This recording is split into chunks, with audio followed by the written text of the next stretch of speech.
Bertemu lagi di siri yang kedua. Kali ini mungkin berbeza sedikit sebab saya dah gunakan green screen di belakang, jadi saya boleh tutup lah yang mana tak perlu.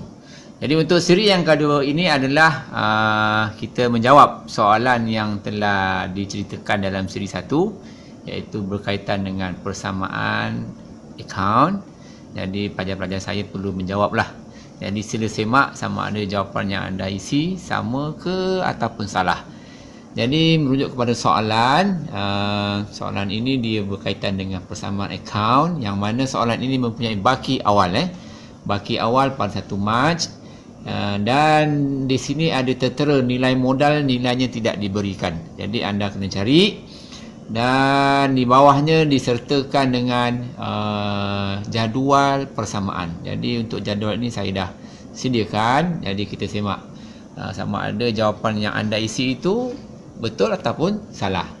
Okey, pertamanya sekali, memandangkan soalan ini adalah soalan yang mempunyai baki awal, anda perlu memasukkan semua nilai baki awal ini ke dalam jadual.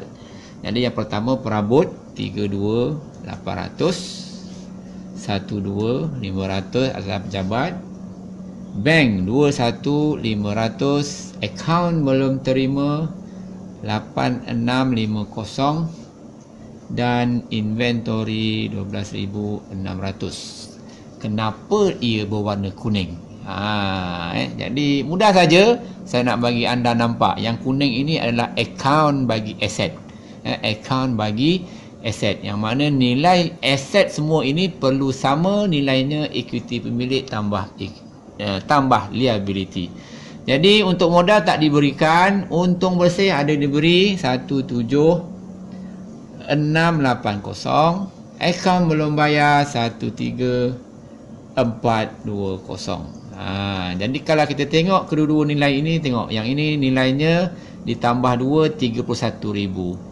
Yang ini pula ditambah semua nilainya 88,050. Jadi belum seimbang lagi. Jadi masih belum seimbang. Okey, apa yang perlu kita buat? Nilai modal itu adalah nilai pengimbangnya. Jadi cara macam mana? Jumlah aset perlu ditolak dengan jumlah kedua ini. Jadi bila anda menekan kalkulator, anda akan dapat nilainya 56,950. Yes. Jadi sama persamaan perakaunan.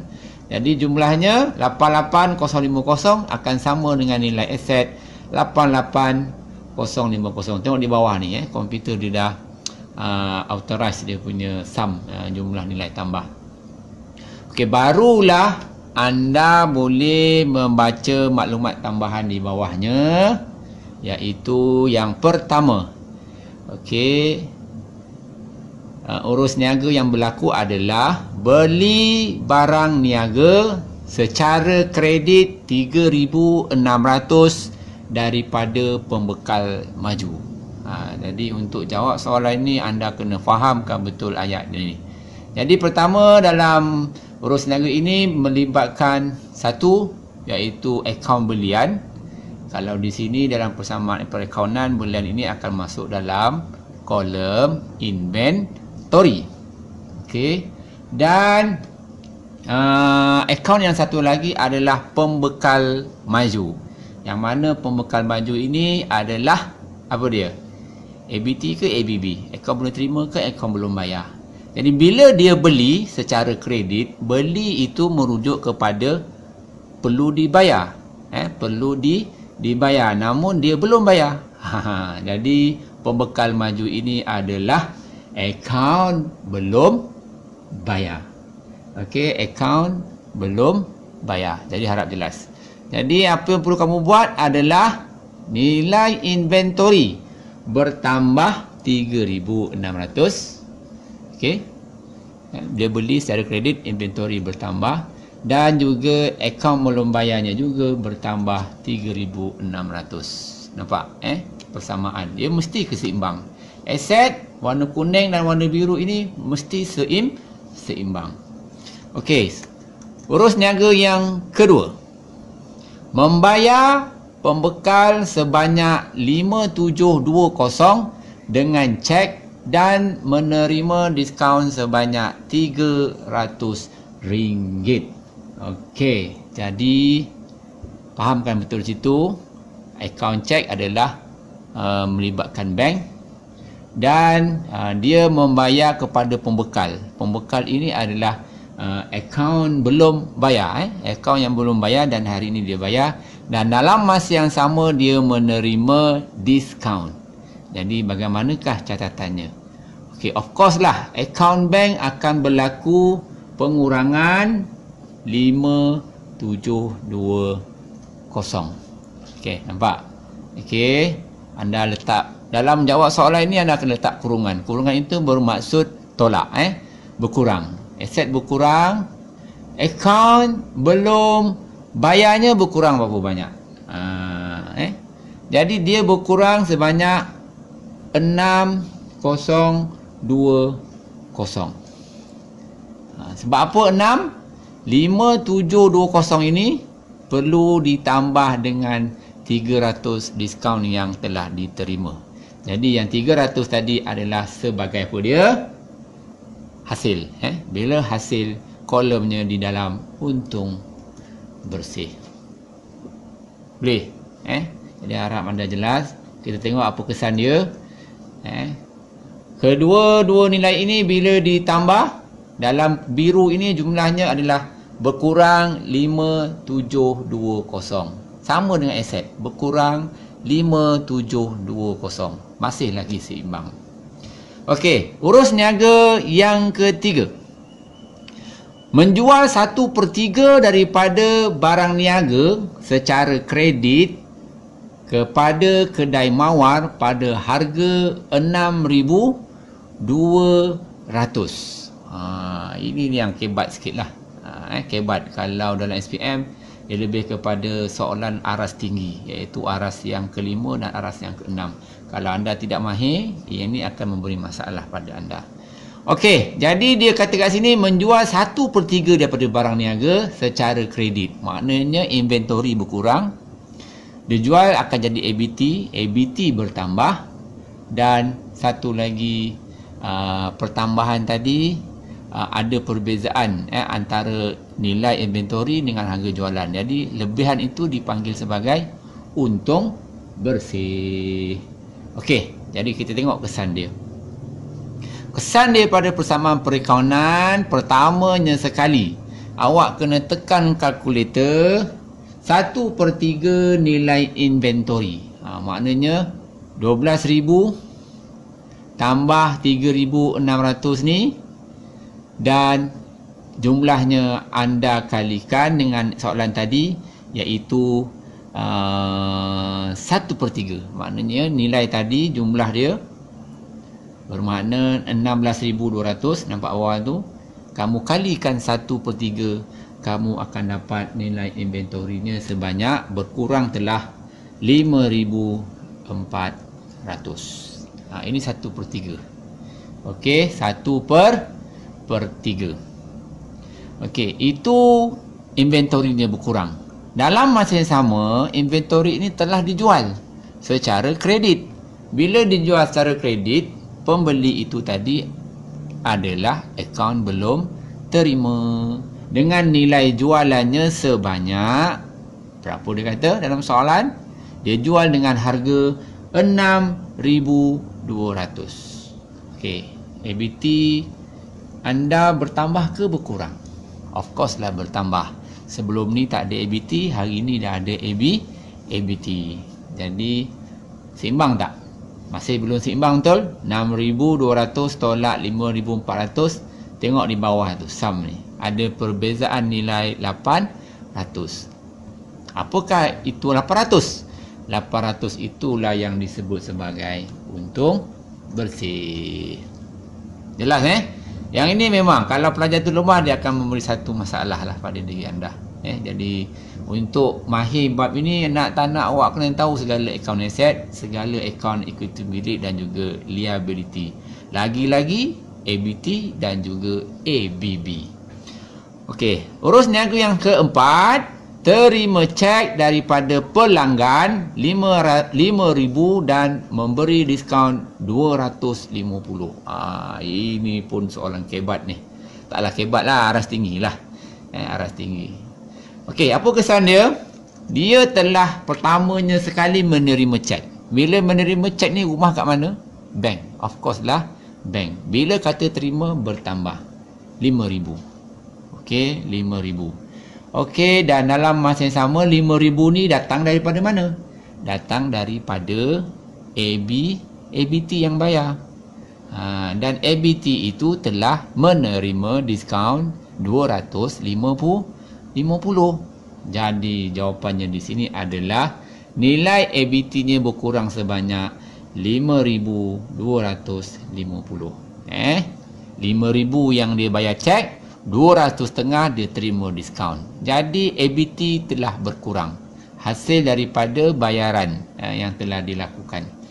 Masih belum seimbang, betul? Masih belum sama. Ada perbezaan nilai negatif 250. Jadi 250 itu berada di mana? Di dalam kolom untung bersih. Sebagai apa? Belanja diskaun diberi. So bila kata belanja perlu tolak 250. So nampak tak kesan dia? Di aset ada berlaku pengurangan 250, manakala di biru ataupun equity pemilik dan tambah liability ini berlaku pengurangan 250. Okay, saya harap anda jelas. Ini belajar PKP ni kita cuba yang terbaik lah. Cuba yang terbaik. Anda di rumah belajar. Belajar. Tak faham boleh PM saya. Anda semua ada nombor telefon saya kan. Bagi pelajar-pelajar saya lah. Okey, urus niaga yang seterusnya, yang kelima. Pemilik membawa masuk mesin pencetak. Okey, pencetak ni, mesin pencetak ni milik peribadi dia yang bernilai 420 ke dalam perniagaan. Jadi mesin pencetak ini adalah salah satu aset. Yang mana aset apa? Iaitu sebagai alatan pejabat. Apakah yang telah berlaku? Of course, alatan pejabat telah bertambah nilainya sebanyak 420 dan nilai pengimbangnya di mana? Memandangkan alatan pejabat ini merupakan harta peribadi yang dimasukkan ke dalam perniagaan, bermakna di situ adalah pertambahan modal daripada pemilik. Jadi modal bertambah 420. Seimbang kan?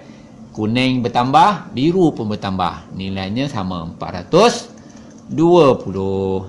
Yang kelima, sekeping cek bernilai 600 yang diterima daripada pelanggan telah dipulangkan oleh bank dengan bertanda rujuk penyuruh bayar. Okey, ini pun aras tinggi ya. Kalau anda kurang latihan, kurang kefahaman, anda tak tahu macam mana nak buat jawapan ni. Jadi 600 sebelum ni dia dah dapat daripada bank, dia dah dapat daripada daripada ABT bayar kat dia. Jadi waktu itu dekat sinilah yang 5,000 ni. Yang 5,000 ni adanya dibayar. Nilainya sebanyak RM600 itu rupa-rupanya cek tendang. Cek tak ada duit. Cek tak ada duit. Bermakna bila tak ada duit, kita perlu tolak semula nilai 600. Jadi bank berkurang 600. Dan hutang yang tak dibayar tadi, cek tendang tadi, perlu ditambah semula ke dalam akaun belum terima. Okey. Sebab dia bayar, tak ada duit. So, kita kena tambahlah balik akaun belum terima yang telah dibayar sebelum ini. Saya harap awak faham ayat saya ni.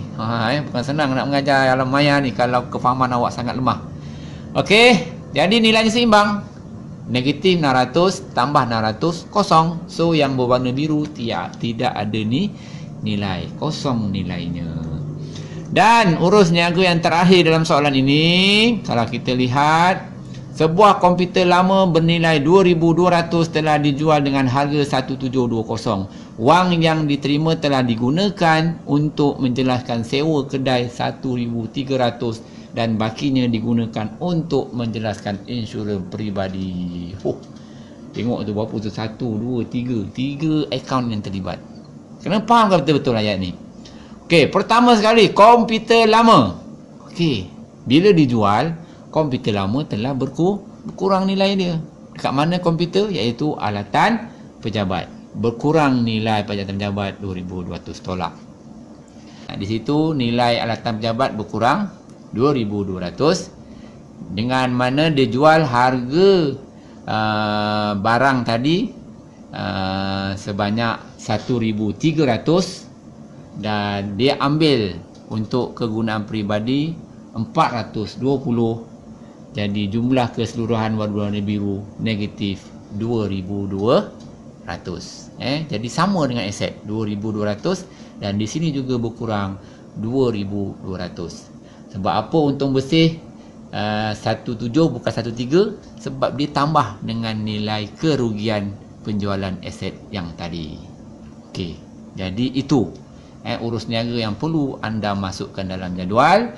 Bila dah siap, apa yang perlu kamu buat? Kamu perlu jumlahkan kesemuanya di bawah ini, iaitu baki akhir. Jadi yang ini di atas tambahkan, dia ada satu item saja. Jadi yang sini pun sama, tambah.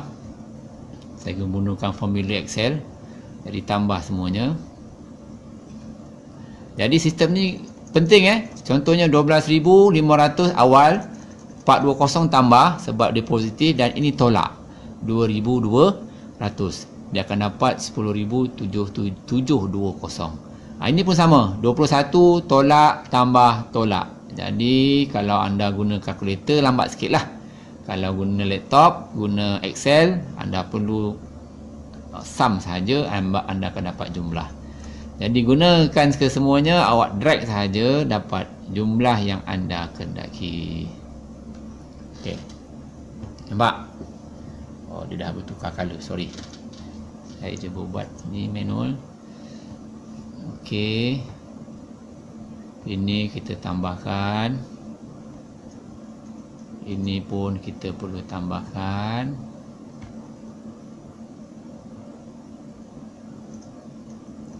Ini pun kita perlu tambahkan.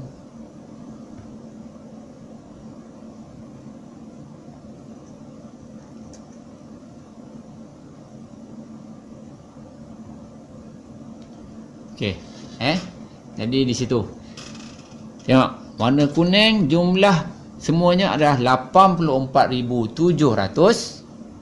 Warna biru jumlah kesemuanya pun sama, 84,700. Sama tak? Jadi bila sama jangan risau. 90% betul lah tu. Tapi kadang-kadang walaupun sama ada salah sebab rumah aset salah. Dia berada di aset tapi dia berada di kolom yang lain.